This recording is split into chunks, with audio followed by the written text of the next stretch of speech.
Hello guys, कैसे हैं आप लोग। मेरा नाम सैल है और इजी किड चैनल में आपका स्वागत है। आज के इस वीडियो में मैं लोकी के सेकंड एपिसोड का ब्रेक डाउन और एक्सप्लेनेशन हिंदी में करूंगा। तो बिना किसी देरी के चलते हैं वीडियो की तरफ। स्टोरी की शुरुआत 1985 विस्कॉन्सिन शहर से होती है। वहां रिनायसॉन्स फेयर चल रहा होता है, जहां मिनटमैन की C-20 टीम वेरिएंट्स को पकड़ने के लिए पहुंच जाती है और यहीं से हमें कुछ हिडन डिटेल्स देखने को मिलते हैं। पहला रेफरेंस होता है बैक टू द फ्यूचर का। 1985 ईयर को ही Back to the Future release हुई थी। जिस तरीके से लोकी के सीरीज में टाइम ट्रेवल का एडवेंचर होता है, उसी तरीके से उस मूवी में भी टाइम ट्रेवल का एडवेंचर होता है। बेस्ट चीज ये है कि टीवीए पास्ट में जाके वेरिएंट्स को पकड़ रहा है और स्थानीय लोग अपने पास्ट यानी ओल्ड यूरोपियन सिविलाइजेशन के कपड़ों को पहन के कल्चर को रिलीव करने की कोशिश कर रहे हैं। वेरिएंट सिग्नल का पीछा करते हुए मिनटमैन की टीम एक टेंट में पहुंच जाती है, जहां लोकी C-20 कमांडर पर काबू पा लेता है और बाकियों पे अटैक करा देता है। इस फाइट सीन में दो चीज हमको गौर करने की है। पहला, फाइट सीन में जो गाना चल रहा था आई नीड अ हीरो, ये एक रेफरेंस है कि टीवीए की इस मुश्किल स्थिति में उसे एक हीरो की जरूरत है। और साथ ही साथ ये भी बताना चाहता है कि इस सीरीज में लोकी इवल लोकी से एक हीरो बन जाता है। दूसरा रेफरेंस ये है कि इस सीन में लोकी के द्वारा यूज किया गया वेपन काफी हद तक लोकी के एवेंजर सेप्टर से मिलता जुलता था। फाइट के एंड में लोकी कमांडर C-20 को छोड़ के बाकी सबको मार देता है और C-20 को बंदी बना के टाइम डोर यूज करके किसी और समय में चले जाता है। इसी दौरान हमें टीवी के गैजेट के दर्शन होते हैं, जिसमें 4 ऑप्शन होते हैं। पहला होता है टाइम डोर, दूसरा होता है मिस मिनट, तीसरा होता है सेटिंग्स और चौथा होता है डायरेक्टरी। इनमें से 3 के फंक्शन तो हमें पता है, पर चौथा यानी डायरेक्टरी का अभी भी थोड़ा सस्पिशियस है। नेक्स्ट सीन में हम टीवी के हेडक्वार्टर पहुंचते हैं, जहां हमें लोकी के थ्रू रेड लाइन का मतलब समझाया जाता है। क्या होता है जब शाखाएं लाल निशान के पार चली जाती हैं? तब टीवीए कभी भी समय रेखा उल्लंघन को रीसेट नहीं कर सकता। खुश? फिर अगले सीन में लोकी मिस मिनट से पूछता है, तुम एक रिकॉर्डिंग हो या सच में जिंदा हो? I have a theory for it. क्योंकि टीवी पूरा कैरेक्टर जानता है किसी भी व्यक्ति का और वो उसका फ्यूचर भी काफी हद तक जानता है, सो मे बी लोकी के हर रेस्पॉन्स का आंसर पहले ही मिस मिनट में फीड किया गया हो के लिए। और फिर मिनटमैन की टीम लोकी और मोबियस के साथ इंसिडेंट लोकेशन पर पहुंच जाते हैं। इसी दौरान हमें कुछ सवालों के जवाब भी मिल जाते हैं, जैसे कि रीसेट क्या होता है। रीसेट रिमोट समय रेखा से निकलती शाखाओं के आसपास हुए बदलावों को मिटाकर समय को ठीक करता है। मतलब यही कि अपनी कुर्बत में पड़ी हर चीज को जर्रा कर दो। और हम नेक्सस इवेंट के पहले जाके सब कुछ ठीक क्यों नहीं कर सकते। अक्सर ऐसे हमलों से समय का बहाव बदल जाता है। ये शाखा अभी भी बढ़ रही है, इसलिए तुम्हें अभी जाकर सब ठीक करना होगा।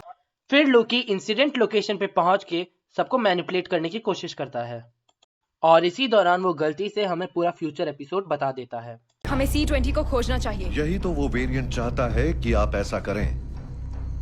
ये उसकी चाल है। मोबियस लोकी का मैनिपुलेटिव उद्देश्य समझ जाता है और वो मिनटमैन को रीसेट करने का ऑर्डर दे देता है। साथ ही साथ लोकी यहाँ पे इनडायरेक्टली रग्नारॉक का काफी रेफरेंस देता है, जो कि बहुत अजीब है क्योंकि मेरी प्रजा दिमाग से थोड़ी पैदल है। एसगार्ड के लोगों को बेवकूफ बोलना, जो कि थॉर रग्नारॉक में ये भी नहीं समझ पाए कि लोकी ही राजा का रूप लेके वहां पे राज कर रहा है। We have a saying in Asgard. Where there are wolf's ears, wolf's teeth are near. It means to be aware of your surroundings. और वुल्फ की बात करना, जो कि हेला के वुल्फ को रेफर करता है। फिर मोबियस रेबोना के ऑफिस में पहुंचता है और वो केस रिपोर्ट सबमिट करता है और साथ ही साथ हमें ये भी पता चलता है कि उस कन्वर्सेशन की रिकॉर्डिंग हो रही है, जो हो सकता है टाइम कीपर्स के लिए हो।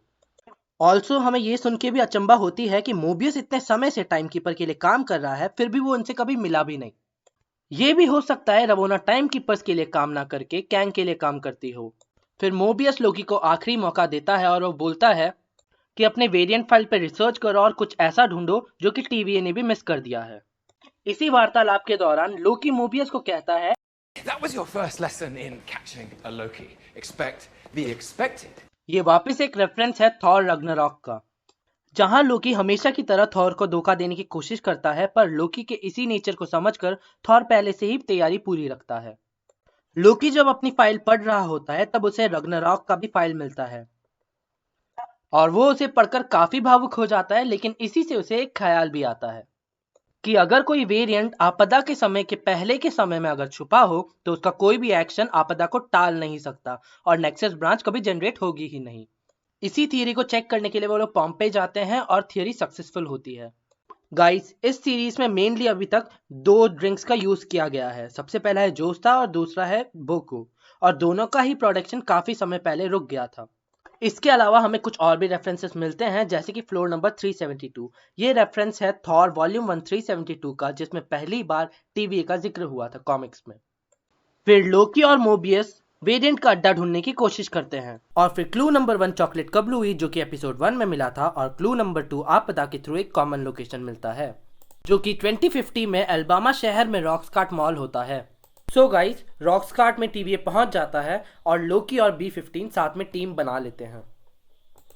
हमें यहाँ से पता चलता है कि वेरिएंट लोकी एक शरीर से दूसरे शरीर पे काबू कर सकता है जस्ट बाय अ टच, और वेरिएंट लोकी एक शरीर से दूसरे शरीर पे काबू पाता है, और इसका मेन मकसद ये नहीं होता कि वो टीवीए पे काबू कर ले, बल्कि कुछ और बड़ा होता है, और ये हमको आगे एपिसोड्स में पता चलेगा।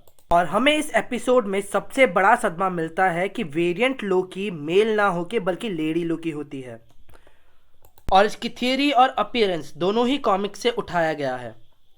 अकॉर्डिंग टू कॉमिक्स, रग्नारॉक के इवेंट के बाद लोकी का जन्म लेडी लोकी के रूप में वापस होता है, और साथ ही साथ लेफ्ट ब्रोकन हॉर्न का अपीयरेंस भी कॉमिक्स से उठाया गया है। इसका पहला appearance 2014 series Loki agents of ash gourd में हुआ था। अब स्टोरी के क्लाइमैक्स में चलते हैं। लेडी लोकी ने सारे रीसेट चार्जेस इस तरीके से सेट किए थे कि मल्टी नेक्सस इवेंट क्रिएट हो जाता है, जिसमें मेन लोकेशन होती है वॉर्मीड, एसगार्ड, टाइटन, ईगो और भी बहुत सारे, और लेडी लोकी वहां से भाग जाती है और उसी के साथ लोकी भी भाग जाता है। गाइस, इसी के साथ एपिसोड खत्म होता है और साथ ही में हमारा वीडियो भी। गाइस, अगर आपको वीडियो पसंद आई प्लीज लाइक कीजिए, सब्सक्राइब कीजिए और अपने दोस्तों के साथ शेयर कीजिए। Thank you guys for watching, और मिलते हैं अगले वीडियो में।